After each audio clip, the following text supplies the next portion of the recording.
5টা উপনিৰ্বাচন অসমত হৈছিল। তাৰ আটাইকেইটা নিৰ্বাচনতে ভাৰতীয় জনতা পাৰ্টি, UPPL আৰু অসম গণ পৰিষদ দলৰ প্ৰাৰ্থী জয়লাভ কৰিবলৈ সক্ষম হ'ল।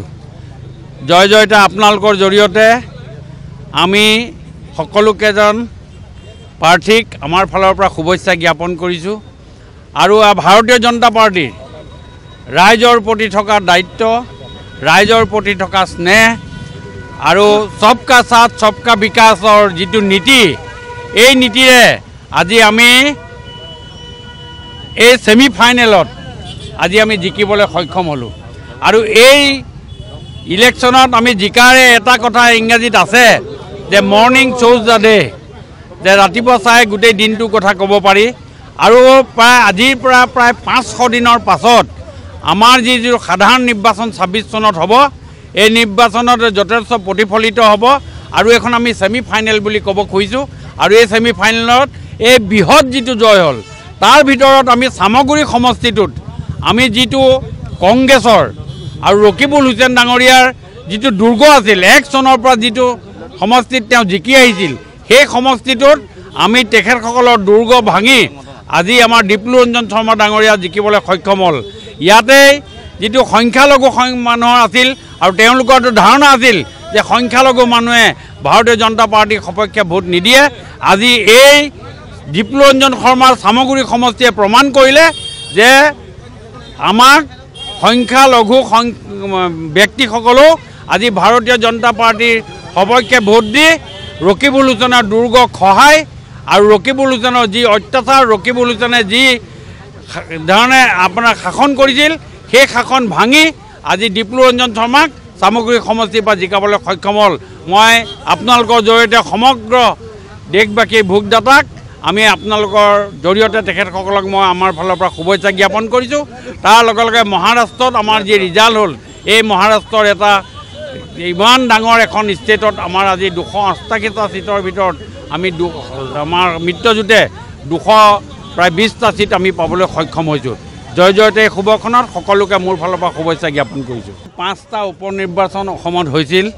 তাৰ আটাইকেইটা নিৰ্বাচনতে ভাৰতীয় জনতা পাৰ্টি, UPPL আৰু অসম গণ পৰিষদ দলৰ প্ৰাৰ্থী জয়লাভ কৰিবলৈ সক্ষম হ'ল। জয়তা আপোনালোকৰ জৰিয়তে আমি সকলোকেইজন প্ৰাৰ্থীক আমাৰ ফালৰ পৰা শুভেচ্ছা জ্ঞাপন কৰিছোঁ।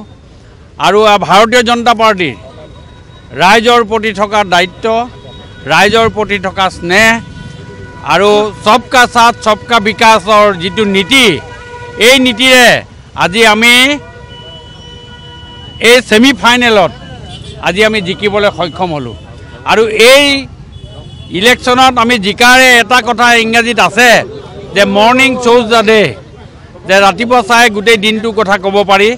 আৰু আজিৰ পৰা প্ৰায় 500 দিনৰ পাছত আমাৰ যিটো সাধাৰণ নিৰ্বাচন 26 চনত হ'ব, এই নিৰ্বাচনত যথেষ্ট প্ৰতিফলিত হ'ব। আৰু এখন আমি ছেমি ফাইনেল বুলি ক'ব খুজিছোঁ। আৰু এই ছেমি ফাইনেলত এই বৃহৎ যিটো জয় হ'ল, তাৰ ভিতৰত আমি চামগুৰি সমষ্টিটোত আমি যিটো কংগ্ৰেছৰ আৰু ৰকিবুল হুছেইন ডাঙৰীয়াৰ যিটো দুৰ্গ আছিল, 1 চনৰ পৰা যিটো সমষ্টিত তেওঁ জিকি আহিছিল, সেই সমষ্টিটোত আমি তেখেতসকলৰ দুৰ্গ ভাঙি আজি আমাৰ ডিপ্লুৰঞ্জন শৰ্মা ডাঙৰীয়া জিকিবলৈ সক্ষম হ'ল।